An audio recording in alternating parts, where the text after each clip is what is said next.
नमस्कार दोस्तों, स्वागत है आपका हमारे चैनल द दिशा व्लॉग्स पर। आज हम आपको एक अद्भुत और प्रेरक कथा सुनाने जा रहे हैं जो भारतीय संस्कृति और धर्म की महानता को दर्शाती है। यह कथा है प्रतापी राजा दिलीप और कामधेनु गाय नंदिनी की, जिसमें हमें दिखेगा कि सच्ची भक्ति, निस्वार्थ सेवा और करुणा कितनी शक्तिशाली होती है। तो आइए इस पवित्र और रोमांचक यात्रा की शुरुआत करते हैं। बहुत समय पहले इक्ष्वाकु वंश के प्रतापी और धर्मप्रिय राजा दिलीप अपने भव्य महल में रहते थे, लेकिन उनके हृदय में एक गहरी पीड़ा थी। उनके घर में संतान नहीं थी और उनका मन संतान प्राप्ति की कामना से व्यथित रहता था। एक दिन राजा ने बड़े उत्साह और भव्यता के साथ यज्ञ का आयोजन किया, जिसमें राज्य के सभी मंत्री, पुरोहित और विद्वान उपस्थित थे।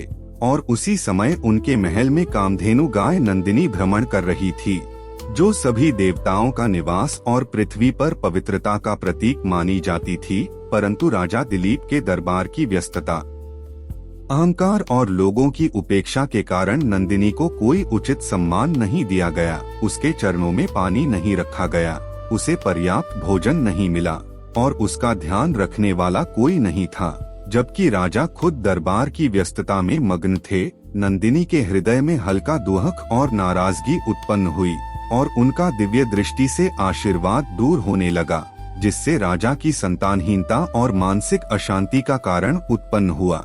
गुरु वशिष्ठ ने जब यह देखा तो उन्होंने राजा दिलीप को समझाया कि अनजाने में कामधेनु और उसकी पुत्री नंदिनी के अपमान के कारण उनका दुर्भाग्य आया है, और यदि वे चाहते हैं कि उनका राज्य सुखी और उनका परिवार समृद्ध हो, तो उन्हें नंदिनी की सेवा निष्ठा, भक्ति और करुणा के साथ करनी होगी। इसके बाद राजा दिलीप और उनकी पत्नी सुदक्षिणा ने अपने भौतिक सुख, आराम और महल की विलासिता को त्याग दिया और नंदिनी की सेवा में अपने जीवन को समर्पित कर दिया। वे नंदिनी को हर सुबह जंगल में घास चराने ले जाते, उसके प्रत्येक कदम और हर गतिविधि का ध्यान रखते।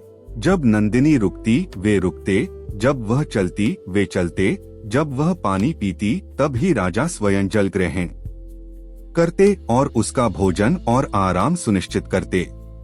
जंगल में नंदिनी गाय अपने दिव्य स्वरूप और शांतिपूर्ण चाल से हर जीव और पेड़ पौधे को प्रभावित करती थी। जब वह घास चरती तो उसके कदमों के नीचे सूखी घास भी हरी और ताजी हो जाती और उसके जाने से जंगल में मधुर सुगंध फैल जाती।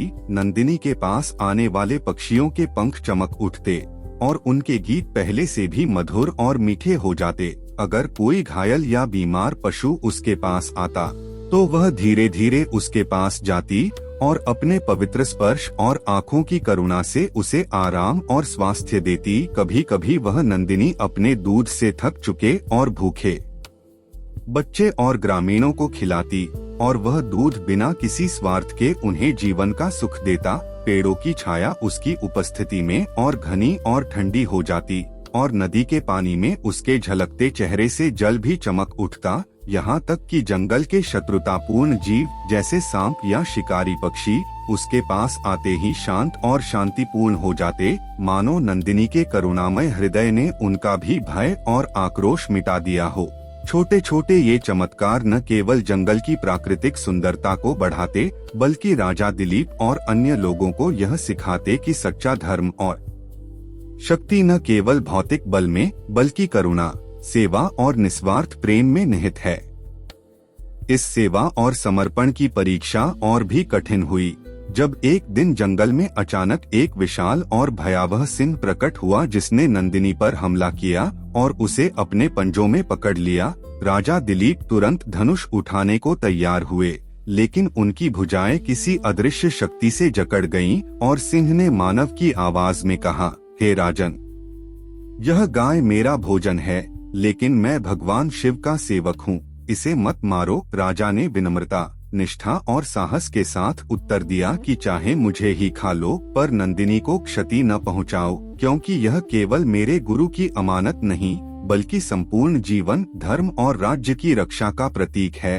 राजा की निस्वार्थ भक्ति और समर्पण को देखकर सिंह अदृश्य हो गया और नंदिनी गाय अपनी दिव्य आवाज में प्रसन्नता व्यक्त करते हुए बोली, उठो पुत्र, यह सब मेरी परीक्षा थी और मैंने तुम्हारी भक्ति, करुणा और निस्वार्थ सेवा को देखा। इसके बाद नंदिनी ने राजा दिलीप को आशीर्वाद दिया और उनके घर संतान प्राप्त हुई, जिससे रघु नामक प्रतापी पुत्र पैदा हुआ और यही रघुवंश की नींव बनी, जिसमें जन्मे भगवान श्री राम ने सत्य, धर्म और प्रेम का मार्ग दिखाया।